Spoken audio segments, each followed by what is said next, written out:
আসসালামু আলাইকুম, সবাই কেমন আছেন? আলহামদুলিল্লাহ আপনাদের দয়ায় ভালো আছি। এই যে আমি আজকে বেলের শরবত বানায় নিতেছি আর আপনার সাথে একটু গল্প করি। এই যে বেলটাকে কোড়াইয়ে সুন্দর করে যে বেলের শরবতটা বানিয়েছে, এখন একদম ছেঁকে নিছি, কিন্তু তারপর একটু একটু হালকা হালকা একটা দুইটা দানা রয়ে গেছে। আসলে আমরা অনেকে রিজিক নিয়ে চিন্তা করি, কেউ কাউরে খাওয়াইতে পারে না, কেউ কাউরে কোনো কিছু দিতে পারে না আল্লাহর হুকুম ছাড়া। আমরা অনেক সময় মনে করি কেউ কাউরে এই করে না। যার রিজিকে যতটুকু বরাদ্দ থাকে সে ততটুকুই পায়। যার রিজিকে যতটুকু থাকে সে ততটুকুই খায়, সে ততটুকুই পায়। রিজিক যখন বন্ধ হয়ে যায় তখন আর আল্লাহ ওইখানে কোনো বরাদ্দ রাখে নাই, তার মানে ওইখান থেকে বন্ধ হয়ে গেছে। তো এইটা কোনো বিষয় না, আল্লাহই বন্ধ করছে। আল্লাহ সব কিছুর মালিক। তো যার রিজিকে যতটুকু থাকে সে ততটুকুই খায়। এরপরেও যদি মানুষ খামসায়, হাজার যদি খামসি করে, তারপরও সে রিজিকের বাইরে পাবে না।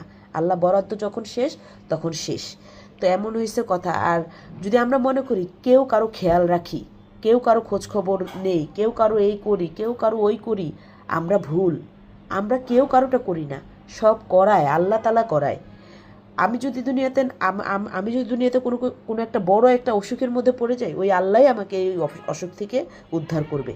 তো কেউ কাউরে আমরা খেয়াল না রাখলেও, কেউ কারো খেয়াল যদি না রাখি, খেয়াল কে রাখবে? আল্লাহ রাখবে। তো কম বেশি এরকমই আসলে রিজিকটা নির্ধারণ করা থাকে। রিজিক যখন শেষ হয়ে যায় তখন দুনিয়া থেকে চিরবিদায় নিতে হয়।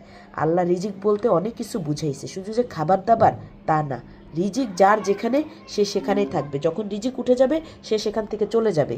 এইটাই নিয়ম, এইটাই বলে। কম বেশি এরকমই আমি শুনছি। তো আসলে দেখেন, আজকের বেলের শরবতটা আপনাদের সাথে গল্প করতে করতে এই যে বেলের শরবতটা করে ফেলছি। কেমন হয়েছে কালারটা দেখছেন? বেলটা খুব ভালো ছিল, আলহামদুলিল্লাহ, খুব খুব ভালো ছিল। তো যাই হোক, আপনারা সবাই সুস্থ থাকেন, ভালো থাকেন। আমার চ্যানেলটাতে লাইক দিবেন, শেয়ার দিবেন, কমেন্ট করবেন, আমার পাশে থাকবেন। আমার একটা ইউটিউব চ্যানেল আছে, সেখানে সাবস্ক্রাইব করবেন।